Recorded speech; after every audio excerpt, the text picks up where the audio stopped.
वीराय राघवेन्द्राय सत्यधर्मरताय च. ಗುರುಮಾತಾ ಇವತ್ತು ಒಂದು ವಿಶೇಷವಾಗಿ ಅಂತ ಹೇಳಿದ್ರೆ ನಾವು ಈಗಾಗಲೇ ಯೂಟ್ಯೂಬ್ ಮತ್ತೆ ಫೇಸ್ಬುಕ್ ಅಲ್ಲೂ ಸಹ ಲೈವ್ ಅಲ್ಲಿ ಹೋಗ್ತಾ ಇದೀವಿ. ಅಲ್ಲೊಂದು ಕಮೆಂಟ್ ಬಂದಿದೆ, ಅವ್ರ ಬಗ್ಗೆ ಕೇಳಿದ್ದಾರೆ, ಅವರು ಒಂದಷ್ಟು ಬಯೋಡಾಟಾ ಕೊಟ್ಟಿದ್ದಾರೆ, ಅದ್ರ ಬಗ್ಗೆ ಹೇಳ್ತಾ ಹೋಗ್ತೀನಿ. ಹೆಸರು ಬಂದು ವಾಸುದೇವ್ ಅಂತ, ಡೇಟ್ ಆಫ್ ಬರ್ತು 4 ನವೆಂಬರ್ 2001, ರಾಶಿ ವೃಷಭ ರಾಶಿ ಅಂತ ಹೇಳಿದ್ದಾರೆ. ಇವ್ರ ಬಗ್ಗೆ ಕೇಳಿದರೆ ಮದ್ವೆ ವಿಳಂಬ ಅಂದ್ರೆ ಮದ್ವೆಗೆ ಹುಡುಗಿ ಸಿಗ್ತಾರಾ ಏನು ಈ ರೀತಿ ಕೇಳ್ತಾರೆ. ಖಂಡಿತ ಅವ್ರ ಹೆಸರೇನು ಹೇಳಿದ್ರ? ವಾಸುದೇವ್.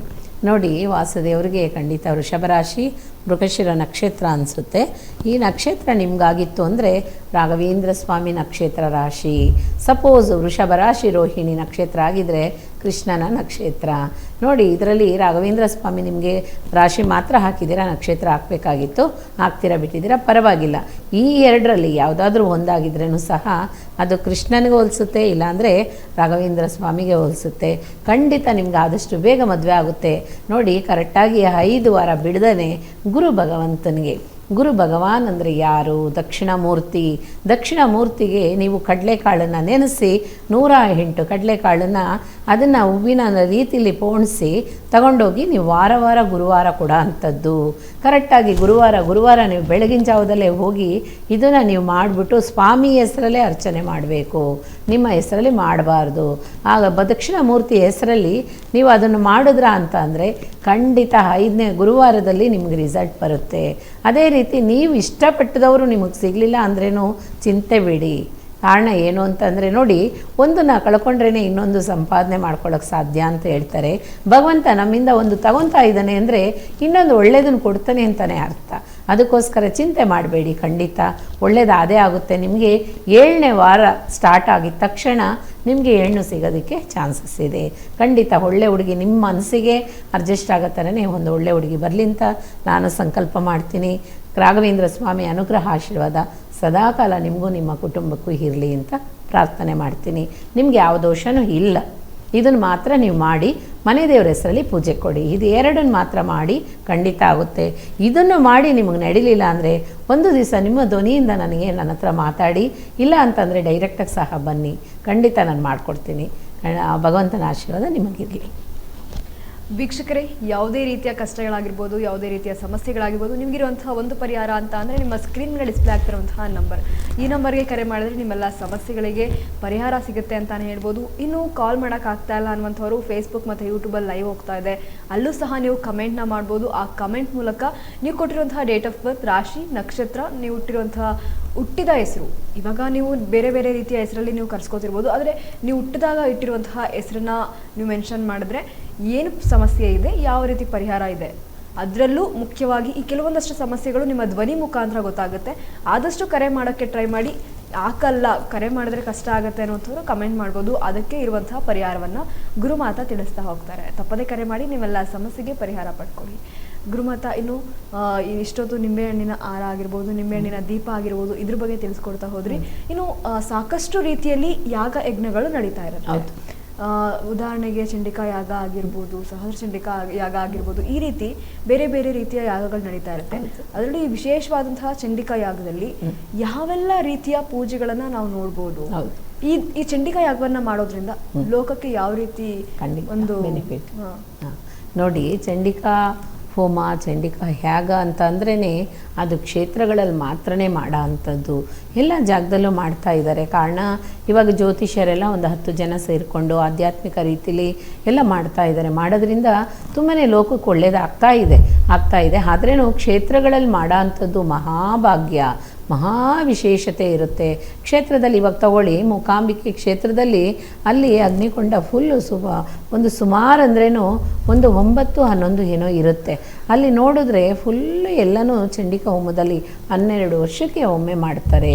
ಆ 12 ವರ್ಷಕ್ಕೆ ಒಮ್ಮೆ ಬರೋ ಅಂಥದ್ದು ಚಂಡಿಕಾ ಹೋಮದಲ್ಲಿ ತುಂಬ ವಿಶೇಷತೆ ಇರುತ್ತೆ. ನೋಡಿ, ನಮ್ಮನ್ನು ನಾವು ಸರಿಪಡಿಸ್ಕೊಳ್ಳೋದು ನಮ್ಮ 7 ಜನ್ಮದಿಂದ ಬಂದಂಥ ಪಾಪ ಕರ್ಮಗಳಾಗಲಿ, ಎಂಥದ್ದೇ ದೋಷಗಳಾಗಲಿ, ಎಂಥದ್ದೇ ಶಾಪಗಳಾಗಲಿ ತೀರಾ ಅಂಥದ್ದು. ಆ ಚಂಡಿಕೆ ಹೋಮ ಮಾಡೋ ಅಂಥವ್ರಾಗಲಿ, ಧರ್ಮಸ್ಥಳ ಹೊರನಾಡಲ್ಲಾಗಲಿ ಅಥವಾ ಶೃಂಗೇರಿಲಾಗಲಿ ಅಥವಾ ಮೂಕಾಂಬಿಕೆ ಕ್ಷೇತ್ರದಲ್ಲಾಗಲಿ ನಮ್ಮ ದುರ್ಗಾದೇವಿ ಹಿರ ಅಂತ ಕಟೀಲು ಶ್ರೀ ದುರ್ಗಾದೇವಿ ಟೆಂಪಲಲ್ಲಾಗಲಿ ಮಾಡೋ ಅಂಥದ್ದು ಎಲ್ಲ ಸಾಮಾನ್ಯ ಕ್ಷೇತ್ರಗಳಲ್ಲಿ ಖಂಡಿತ ಮಾಡೇ ಮಾಡ್ತಾರೆ. ಹಾಗಾಗಿ ನಾವು ಮಾಡೋ ಅಂಥವರು ಒಂದು ದಿವಸ ಮುಂದಿನ ದಿವಸ ಹೋಗಿ ಅವ್ರಿಗೆಲ್ಲ ವಿಶೇಷತೆನೂ ಹೇಳಿ ಎಲ್ಲನೂ ನಾವು ಏನು ಬೇಕೋ ಹೋಮ ಮಾಡೋದಕ್ಕೆ ಥಿಂಗ್ಸ್ ಸ್ವಲ್ಪ ಇದ್ದರೆ ಸಾಕು ಮಾಡಿಬಿಡ್ಬೋದು. ಆದರೆ ಇದು ಚಂಡಿಕಾ ಹೋಮ ಅನ್ನೋಂಥದ್ದು ಚಂಡಿಕಾ ಯಾಗ ಅನ್ನೋಂಥದ್ದು ಸಾಧಾರಣ ಅಲ್ಲ, ಬೇಕಾದಷ್ಟು ಆಗುತ್ತೆ, ಲಕ್ಷ ಖರ್ಚಾಗುತ್ತೆ. ಅದನ್ನು ಮಾಡಿಸಿದ್ದೇ ಆಯಿತು ಅಂತಂದರೆ ಖಂಡಿತ ವಂಶದಲ್ಲಿ ನೆಕ್ಸ್ಟ್ ಯಾವ ಹೋಮನೂ ಬೇಕಾಗಿರಲ್ಲ ಒಂದು 5 ವರ್ಷ ಕಾಲಕ್ಕೆ, ಖಂಡಿತ ಹೇಳ್ತೀನಿ. ಹಾಗಾಗಿ ಯಾಕೆ ಏನು ಬೇಕಾಗಿಲ್ಲ 5 ವರ್ಷ ಕಾಲಕ್ಕೆ ಅಂದರೆ ಎಲ್ಲನೂ ಅದರಲ್ಲಿ ಚಂಡಿಕಾ ಯಾಗದಲ್ಲೇ ಎಲ್ಲನೂ ಸ್ವಾಹ ಆಗೋಗ್ಬಿಟ್ಟಿರುತ್ತೆ, ಎಲ್ಲ ಕರ್ಮ ಕಾರ್ಪಣ್ಯ ಎಲ್ಲನೂ ಹೋಗ್ಬಿಟ್ಟಿರುತ್ತೆ.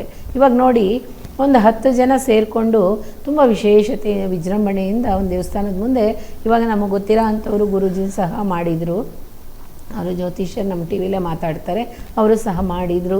ಸರಿ, ಸಂತೋಷ ಆಯಿತು. ಕಾರಣ ಏನು ಅಂತಂದರೆ ನೋಡಿ, ಆ ಭೂಮಿಗೆ ಭೂಮಾದೇವೀರ ಅಂತ ಎಲ್ಲೆ ಎಷ್ಟು ದೂರಕ್ಕಿದೆಯೋ ಅಷ್ಟು ಎಲ್ಲೆವರೆಗೂ ಸಹ ಆ ಬಲ ಸಿಗುತ್ತೆ, ಖಂಡಿತ ಸಿಗುತ್ತೆ.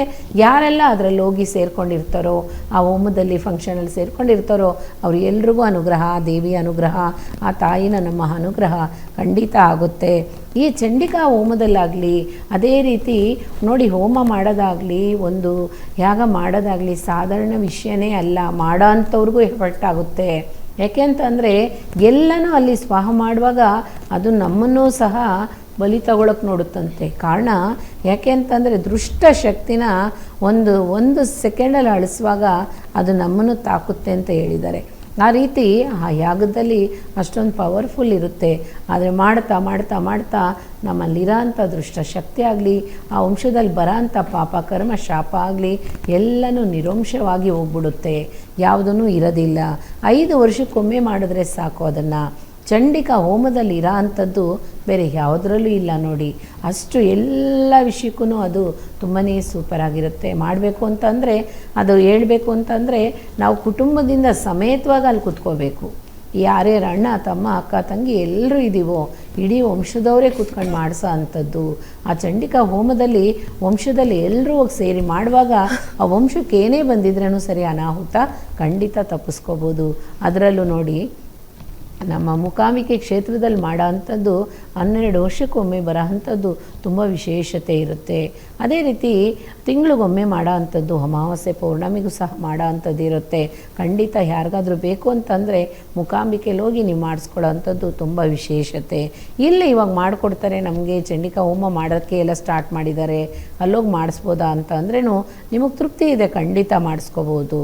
ಯಾಕೆ ಅಂತಂದರೆ ಅದರಿಂದ ಬೇಕಾದಷ್ಟು ಕಷ್ಟಗಳನ್ನ ತಡ್ಕೋಬೋದು, ಎಂಥವರೇ ಆಗಿರಲಿ. ಇವಾಗ ನೋಡಿ, ಯಾಕೆ ಮಾಡಿಸ್ಕೋಬೇಕು ಅಂತಂದರೆ ಬರೋ ಅಂಥ ಕಷ್ಟನ ತಡೆಯೋದಕ್ಕೆ ನಿಮಗೆ ಹೆಲ್ಪ್ ಆಗಿರುತ್ತೆ. ನಿಮ್ಗೆ ಜಾಸ್ತಿ ಮಾಡೋಕ್ಕಾಗಲ್ಲ, ಹಣ ಖರ್ಚು ಮಾಡೋಕ್ಕಾಗಲ್ಲ ಅಂತ ಅನ್ನೋರು ಸಿಂಪಲ್ ಆಗಾದರೂ ಮಾಡಿಸ್ಕೊಳ್ಳೋಕ್ಕೆ ತಯಾರಾಗಿ. ಖಂಡಿತ ಆ ಭಗವಂತನ ಆಶೀರ್ವಾದ, ಆ ತಾಯಿಯ ಆಶೀರ್ವಾದದಿಂದ ಎಲ್ಲನೂ ನಡಿಬೇಕು ಅಂತ ಪ್ರಾರ್ಥನೆ ಮಾಡ್ತೀನಿ.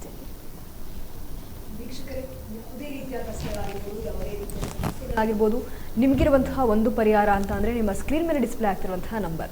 ಈ ನಂಬರ್ಗೆ ನೀವು ಕರೆ ಮಾಡಿದ್ರೆ ತಪ್ಪದೇ ನಿಮಗಿರುವಂತಹ ಎಲ್ಲ ಸಮಸ್ಯೆಗಳಿಗೆ ಪರಿಹಾರ ಸಿಗುತ್ತೆ ಅಂತಲೇ ಹೇಳ್ಬೋದು. ತಪ್ಪದೇ ಕರೆ ಮಾಡಿ ನಿಮ್ಮೆಲ್ಲ ಸಮಸ್ಯೆಗಳಿಗೆ ಪರಿಹಾರ ಪಡ್ಕೊಳ್ಳಿ. ಗುರುಮಾತಾ, ಇನ್ನು ಈಗಾಗಲೇ ನೀವು ಸಾಕಷ್ಟು ಬೇರೆ ಬೇರೆ ರೀತಿಯ ದೋಷಗಳ ಬಗ್ಗೆ ತಿಳಿಸ್ಕೊಟ್ಟಿದ್ದೀರಾ. ಯಾವ ಕಾರಣಕ್ಕೆ, ಯಾವ ಶಾಪದಿಂದ ಆ ದೋಷ ನಮ್ಮನೆ ಕಾಡುತ್ತೆ ಅನ್ನೋದು ಸಹ ತಿಳಿಸ್ಕೊಟ್ಟಿದ್ದೀರಾ. ಈ ಎಲ್ಲ ದೋಷಗಳಿಗೂ ಒಂದು ಯಾವುದೇ ರೀತಿಯ ಪರಿಹಾರ ಇಲ್ಲುವಂತಹ ಒಂದು ದೋಷ ಇದ್ದೇ ಇರುತ್ತಲ್ಲ, ಪ್ರಮುಖವಾದಂತಹ ಒಂದು ದೋಷ, ಅಂತಹ ದೋಷ ಯಾವ್ದಾದ್ರು ಇದೆಯಾ? ಇದೆ, ಖಂಡಿತ. ಯಾವ ದೋಷ ಅಷ್ಟೊಂದು ಕಾಡುತ್ತೆ ಮನುಷ್ಯನ? ಖಂಡಿತ ಹೇಳ್ತೀನಿ. ಅದಕ್ಕೆ ಮುಂಚೆ ನನಗೆ ತುಂಬ ಜನ ಫೋನ್ ಮಾಡಿ ನಾವು ಲೆಟ್ರ್ ಹಾಕ್ಬೋದಾ, ನಾವು ಸ್ಪೀಡ್ ನ್ಯೂಸ್ ಕನ್ನಡ ಚಾನಲ್ಗೆ ಲೆಟ್ರ್ ಹಾಕ್ಬೋದಾ, ನಮಗೆ ಪರ್ಮಿಷನ್ ಕೊಡಿ ಅಂತ ಕೇಳಿದ್ದಾರೆ. ಅದಕ್ಕೆ ಹೇಳಿದೆ, ನಾನು ಇವತ್ತು ಡಿಸ್ಕಷನ್ ಮಾಡಿಬಿಟ್ಟು ಖಂಡಿತ ನಿಮಗೆ ನಾಳೆ ತಿಳಿಸ್ಕೊಡ್ತೀನಿ ಅಂತ ಹೇಳಿದ್ದೀನಿ. ಹಾಗಾಗಿ ನಾವು ಲೆಟ್ರ್ ಹಾಕ್ತೀವಿ, ಅದಕ್ಕೆ ನೀವು ಆ ಲೆಟ್ರನ್ನ ಹೆಸರು ಮಾತ್ರ ಹೇಳ್ತೀರಾ, ವಿಷಯಗಳು ಮಾತ್ರ ನಮಗೆ ತಿಳಿಸ್ಕೊಡಿ ಅಂತ ಕೇಳಿದ್ದಾರೆ. ತುಂಬ ಊರಲ್ಲಿ ಬರೋಕ್ಕಾಗದಿರೋ ಇರೋಂಥವ್ರು ಕೇಳ್ಕೊಂಡಿದ್ದಾರೆ. ಅದಕ್ಕೆ ನೀವು ಅರೇಂಜ್ ಮಾಡ್ಕೋಬೇಕು ಅಂತ ನನ್ನ ಕಡೆಯಿಂದ ನಾನು ಕೇಳ್ಕೊತೀನಿ. ಖಂಡಿತ ಅಮ್ಮ, ಯಾವುದೇ ರೀತಿಯ ತೊಂದರೆ ಇಲ್ಲದೆ ಖಂಡಿತವಾಗೂ ಲೆಟರ್ಗಳನ್ನ ಬರಿಬೋದು. ಯಾವುದೇ ರೀತಿ ಹಿಂಜರಿಕೆ ಬೇಡ. ನೀವು ಹೇಳಿರೋ ರೀತಿ ನೀವು ಮೆನ್ಷನ್ ಮಾಡಿದ್ರೆ ಯಾವುದೇ ರೀತಿ ಹೆಸರಾಗಿರ್ಬೋದು, ಊರಾಗಿರ್ಬೋದು, ನಾವು ಸಹ ಹೇಳಲ್ಲ. ನೀವು ಪತ್ರ ಬರೆಯೋಕ್ಕೂ ಮುಂಚೆ ಅದನ್ನ ಮೆನ್ಷನ್ ಮಾಡಿ ಹೇಳಿ. ಖಂಡಿತ ನಾವು ಹೆಸರು ಮತ್ತೆ ಊರ ಹೆಸರುಗಳನ್ನ ಹೇಳಲ್ಲ. ಯಾವ ಸಮಸ್ಯೆ ಬರ್ತಿದ್ದೀರಾ ಅದಕ್ಕೆ ಪರಿಹಾರವನ್ನ ಕೊಡ್ತೀವಿ ಅಷ್ಟೇ. ಖಂಡಿತವಾಗೂ ಎಲ್ಲಿಂದ ಬೇಕಾದ್ರೂ ನೀವು ಪತ್ರ ಬರೀಬೋದು. ಯಾವ ದಿನ ಬೇಕಾದ್ರೂ ಬಂದರೆ ಅದು ನಮಗೆ ರೀಚ್ ಆಗಿದ್ದ ದಿನ ನೀವು ತಪ್ಪದೆ ದಿನನಿತ್ಯ ನೀವು ಕಾರ್ಯಕ್ರಮವನ್ನು ನೋಡ್ತಾ ಇದ್ರೆ ನಿಮ್ಮ ಪ್ರಶ್ನೆಗೆ ಉತ್ತರ ಖಂಡಿತವಾಗಿ ಸಿಗುತ್ತೆ. ಖಂಡಿತ ಬರೀರಿ. ಅದೇ ರೀತಿ ರೀಚ್ ಆಗಿದ ತಕ್ಷಣ ಅವರಿಗೆ ಮುಂದಿನ ದಿನನೇ ನಾವು ಫೋನ್ ಮಾಡಿ ತಿಳಿಸ್ಬೇಕು ಅಂತಲೂ ಕೇಳ್ಕೊಂಡಿದ್ದಾರೆ. ಅದೇ ರೀತಿ ನಾವು ಮಾತಾಡೋ ಅಂಥ ಟೈಮಲ್ಲಿ ನಾವು ಕೇಳ್ಕೊತೀವಿ, ನೀವು ಹೇಳ್ತಾ ಇದ್ರೆ ಸಾಕು. ಇದರಲ್ಲಿ ತುಂಬ ಜನ ಏನಾಗಿದೆ, ಹೋಮ ಮಾಡಿಸ್ತೀವಿ, ನಿಮಗೆ ಮಾಡಿಕೊಡ್ತೀವಿ. ಇವಾಗ ನೀವು ಕೇಳಿದ್ರ ಪ್ರಶ್ನೆ ಒಂದು, ಚಂಡಿಕಾ ಹೋಮ ಮಾಡ್ತಾರೆ, ಇದರಿಂದ ನಮಗೇನೆಲ್ಲ ಬಲ ಇದೆ ಅಂತ. ಹಾಗಾಗಿ ಆ ಚಂಡಿಕಾ ಹೋಮ ಮಾಡೋ ಅಂಥವರೆಲ್ಲ ಹಣ ತೊಗೊಂಡು ತುಂಬಾ ನಾವು ಕಳ್ಕೊಂಬಿಟ್ಟಿದ್ದೀವಿ. ಏನಕ್ಕೋಸ್ಕರ ನಾವು ಹೋದ್ವಿ, ಇಷ್ಟು 5 ಲಕ್ಷ 3 ಲಕ್ಷ ಅಂತ ಕಳ್ಕೊಂಬಿಟ್ಟಿದ್ದೀವಿ ಅಂತ ತುಂಬ ಫೀಲ್ ಮಾಡ್ಕೊಂಡಿದ್ದಾರೆ. ಹಾಗಾಗಿ ಅದು ಕಳ್ಕೊಂಡಿದ್ದ ಆ ಸಮಯ ಬಂತು, ಹೋಗ್ಬಿಟ್ಟಿದೆ. ಇವಾಗ ನಿಮ್ಗೆಲ್ರಿಗೂ ನಾನು ಕೇಳ್ಕೊಳ್ಳೋದು ಒಂದೇ ವಿಷಯ, ನಡೆದಿದ್ದನ್ನು ಮತ್ತೆ ಮತ್ತೆ ನೆನೆಸ್ಕೊಂಡು ಖಂಡಿತ ಫೀಲ್ ಮಾಡಬೇಡಿ. ಇನ್ಮೇಲೆ ನಡೆಯೋ ಅಂಥದ್ದು ಒಳ್ಳೆತನವಾಗಿರಬೇಕು ಅಂತ ಪ್ರಾರ್ಥನೆ ಮಾಡ್ಕೊಳ್ಳಿ. ಖಂಡಿತ ರಾಘವೇಂದ್ರ ಸ್ವಾಮಿ ಅನುಗ್ರಹ ಆಶೀರ್ವಾದದಿಂದ ಎಲ್ಲನೂ ಅನುಕೂಲ ಆಗುತ್ತೆ. ಹಾಕಂಥ ಲೆಟ್ರ್ ಖಂಡಿತ ಹಾಕಿ, ಅಡ್ರೆಸ್ಸನ್ನೆಲ್ಲ ನಿಮಗೆ ಇನ್ಮೇಲೆ ನಾಳೆಯಿಂದ ನಿಮಗೆ ಸ್ಕ್ರೀನ್ ಮೇಲೆ ನಿಮ್ಗೆ ಅಡ್ರೆಸ್ಸೇ ಕೊಡ್ತಾರೆ. ಖಂಡಿತ ಅದನ್ನು ಮಾತಾಡಿಬಿಟ್ಟು ನಿಮಗೆಲ್ಲ ಡೀಟೇಲ್ಸನ್ನು ಖಂಡಿತ ನಿಮಗೆ ನಾನು ಸಹ ಇದರಲ್ಲಿ ಸ್ಟೇಟಸಲ್ಲಿ ಹಾಕ್ಕೊತೀನಿ, ಫೇಸ್ಬುಕ್ಕಲ್ಲೂ ಇರುತ್ತೆ, ಟ್ವಿಟರಲ್ಲೂ ಇರುತ್ತೆ. ಹಾಕಿ ಖಂಡಿತ ಲೆಟರ್ಸನ್ನು ಹಾಕಿ, ಅವ್ರು ಹೇಳ್ಬಿಟ್ಟಿದ್ದಾರಲ್ವ, ಇನ್ನೇನು ತೊಂದರೆ ಇಲ್ಲ. ಹಾಕಿ ಖಂಡಿತ ನಿಮ್ಮ ಯಾವ ಪ್ರಶ್ನೆ ಆಗಿದ್ರೂ ಎಂಥದ್ದೇ ಆಗಿದ್ರೂ ಸಹ ರಾಘವೇಂದ್ರ ಸ್ವಾಮಿ ಕೊಟ್ಟಂಥ ಶಕ್ತಿಗೆ ಖಂಡಿತ ನಿಮಗೆ ಉತ್ತರಿಸ್ತೇನೆ. ಅದೇ ರೀತಿ ಎಂಥದ್ದೇ ಆಗಿರಲಿ ಸಮಸ್ಯೆಗಳು ರಾಘವೇಂದ್ರ ಸ್ವಾಮಿ ಅನುಗ್ರಹದಿಂದ ಎಲ್ಲನೂ ಸರಿಪಡಿಸ್ಬೋದು. ಖಂಡಿತವಾಗ್ಲೂ ನಂಬಿಕೆ ಬೇಕಷ್ಟೇ. ಆ ಭಗವಂತನ ಮೇಲೆ ನಂಬಿಕೆ, ನಮ್ಮ ಮೇಲೆ ನಾವು ಇಟ್ಕೊಳ್ಳೋ ಅಂಥ ನಂಬಿಕೆ ಮಾತ್ರನೇ ಯಾವತ್ತೂ ಹಾದಿಗೆ ಒಂದು ಶಕ್ತಿ ಸಿಗೋ ಅಂಥದ್ದು. ನೋಡಿ, ನಿತ್ಯನೂ ನಾವು ಮಾಡೋ ಅಂಥ ಪೂಜೆ ಆಗಲಿ ಪುನಸ್ಕಾರ ಆಗಲಿ ಆ ತಾಯಿಗಾಗಲಿ ಆ ಭಗವಂತನಿಗಾಗಲಿ ಶ್ರೇಷ್ಠತೆಯಿಂದ ಸೇರಬೇಕಂತೆ ಹೋಗ್ತಾ ಹೋಗ್ತಾ ಹೇಳ್ತೀನಿ, ಕೇಳ್ಕೊಳ್ಳೋಣ. ವೀಕ್ಷಕರೇ, ಈಗಾಗಲೇ ಗುರುಮಾತಾ ತಿಳಿಸ್ತಾ ಇದ್ರು, ಸಾಕಷ್ಟು ಜನ ಗುರುಮಾತಾ ಹತ್ರ ಪ್ರಶ್ನೆ ಮಾಡಿದ್ದೀರಾ, ಲೆಟರ್ ಬರಿಬೋದಾ ಅಂತ. ಖಂಡಿತವಾಗೂ ಸಹ ಲೆಟರ್ ಬರೀರಿ. ಯಾವುದೇ ರೀತಿಯ ಹಿಂಜರಿಕೆ ಬೇಡ. ರೀಚ್ ಆಗುತ್ತಾ, ರೀಚ್ ಆಗಲ್ವಾ, ಖಂಡಿತ ಸ್ಪೀಡ್ ಪೋಸ್ಟಲ್ಲಿ ಹಾಕಿದ್ರೆ ಖಂಡಿತವಾಗೂ ಬೇಗ ರೀಚ್ ಆಗುತ್ತೆ. ಸಮಸ್ಯೆಗಳು ದೊಡ್ಡದಾದಷ್ಟು ನೀವು ಕರೆ ಮಾಡಿದಷ್ಟು ತುಂಬ ಉತ್ತಮವಾಗಿರುತ್ತೆ. ಯಾಕೆಂದರೆ ಗುರುಮಾತಾ ನಿಮ್ಮ ಧ್ವನಿ ಮುಖಾಂತರ ನಿಮಗಿರುವಂತಹ ಸಮಸ್ಯೆಗಳನ್ನು ಗುರುತಿಸಿ ಅವರೇ ಪರಿಹಾರ ಕೊಡ್ತಾರೆ. ಆದಷ್ಟು ಕಾಲ್ ಮಾಡೋಕ್ಕೆ ಟ್ರೈ ಮಾಡಿ. ಇನ್ನು ಕಾಲ್ ಮಾಡೋಕ್ಕಾಗ್ತಾ ಇಲ್ಲ, ಲೆಟರ್ನ ಬರಿತೀವಿ ಅನ್ನೋಂಥವ್ರು ಲೆಟರ್ನ ಖಂಡಿತವಾಗಿಯೂ ಬರಿಬೋದು. ಆದರೆ ಯಾವುದೇ ರೀತಿಯಲ್ಲೂ ಹೆಸರು ಮತ್ತು ಊರನ್ನು ಹೇಳ್ಬಾರ್ದು ಅನ್ನೋಂಥವ್ರು ಮೆನ್ಷನ್ ಮಾಡಿ ಬರೆಯೋಕ್ಕೂ ಮುಂಚೆ ಅದನ್ನು ಮೆನ್ಷನ್ ಮಾಡಿಬಿಟ್ಟು ಹೇಳಿದ್ರೆ ನಾವು ಕೂಡ ಅದನ್ನು ಮೆನ್ಷನ್ ಮಾಡಲ್ಲ. ಖಂಡಿತ ಗುರುಮಾತಾ ಈಗಾಗಲೇ ತಿಳಿಸ್ಕೊಡ್ತಾ ಇದ್ವಿ, ದೋಷದ ಬಗ್ಗೆ ಮಾತಾಡ್ತಾ ಹೋಗ್ತಾ ಇದ್ವಿ. ಯಾವ ದೋಷ ಅತಿ ಹೆಚ್ಚು ಮನುಷ್ಯನ ಕಾಡುತ್ತೆ, ಯಾವ ರೀತಿ ತೊಂದರೆಯನ್ನು ತಂದುಕೊಡುತ್ತೆ? ನೋಡಿ, ಯಾವ ದೋಷ ಅಂತ ಅಂದರೆ ಎಲ್ಲ ದೋಷಕ್ಕಿಂತ ಮಿಗಿಲಾಗಿದ್ದು ದೋಷ ಆ ಗೋವಿಂದ ದೋಷನೇ. ಆ ಗೋದೋಷ, ಗೋಹತ್ಯೆ ಮಾತ್ರ ಯಾವ ಕಾರಣಕ್ಕೂ 7 ಜನ್ಮಕ್ಕೂ ತೀರ್ದಿರ ಇರೋ ಅಂಥದ್ದು. ತಾಯಿ ತಂದೆ ದೋಷ ಆಗಿದ್ರೇನು, ಪಿತೃದೋಷಗಳಾಗಿದ್ರೇನು ಸಹ ಸರಿಪಡಿಸ್ಬೋದು. ಗೋಹತ್ಯೆ ಮಾತ್ರ, ಗೋದೋಷ ಮಾತ್ರ ಯಾವ ಕಾರಣಕ್ಕೂ ಅದನ್ನು ಸರಿಪಡಿಸೋಕ್ಕೆ ಸಾಧ್ಯ ಇಲ್ಲ. ಯಾವಾಗ ಅದು ಹತ್ಯೆ ಮಾಡೋದನ್ನು ನಿಲ್ಲಿಸ್ತಾರೋ ಆವಾಗ ಮಾತ್ರನೇ ಆ ದೋಷ ಸ್ಫೂರ್ತಿ ಆಗೋಂಥದ್ದು. ಖಂಡಿತ ಹೇಳ್ತೀನಿ, ಆ ಗೋದೋಷ ಮಾತ್ರ ಸರಿ ಆಗಬೇಕು ಅಂತಂದರೆ ನೀವು ಮಾಡ್ಕೊಳ್ಳೋ ಅಂಥದ್ದು ಗೋದಾನ ಮಾಡಬೇಕು. ಅದೇ ರೀತಿ ಗೋ ಪೂಜೆ ಮಾಡಬೇಕು, ಗೋದಾನ ಮಾಡಬೇಕು. ಆವಾಗ ಮಾತ್ರನೇ ಆ ದೋಷದಿಂದ ನೀವು ತಪ್ಪಿಸ್ಕೋಬೋದು. ಅದಂದರೆ ಹೇಗೆ ಅಂತ ಅಂದರೆ, ಇವಾಗ ಮಂತ್ರಾಲಯದಲ್ಲೂ ತುಂಬ ಜನ ನನ್ನ ಹತ್ರ ಕೇಳ್ಕೊಂಡೋಗಿ ಆ ಕರುಗಳನ್ನ ತೊಗೊಂಡೋಗಿ ಕೊಟ್ಟಿದ್ದಾರೆ. ಯಾಕೆ ಅಂತಂದರೆ ದಾನ ಮಾಡಿಬಿಟ್ಟು ಬಂದಿದ್ದಾರೆ. ಒಂದು 4-5 ಜನ ಮಾಡಿದ್ದಾರೆ. ಯಾಕೆ ಅಂತಂದರೆ ನಮ್ಮಿಂದ ಆಗುತ್ತೆ, ನಾವು ಗೋದಾನ ಮಾಡ್ತೀವಿ. ಒಬ್ಬೊಬ್ರು ಏನು ಮಾಡ್ತಾರೆ, ದೊಡ್ಡ ಹಸುಗಳನ್ನೇ ದಾನ ಮಾಡ್ತಾರೆ. ದೊಡ್ಡ ಹಸುಗಳನ್ನ ಕೂಡ ಸಹ ದಾನ ಮಾಡೋ ಅಂಥದ್ದು. ಎಷ್ಟು ನಮ್ಮಲ್ಲಿ ಆಗುತ್ತೋ ಅಷ್ಟು ಸಹ ಮಾಡ್ಬೋದು.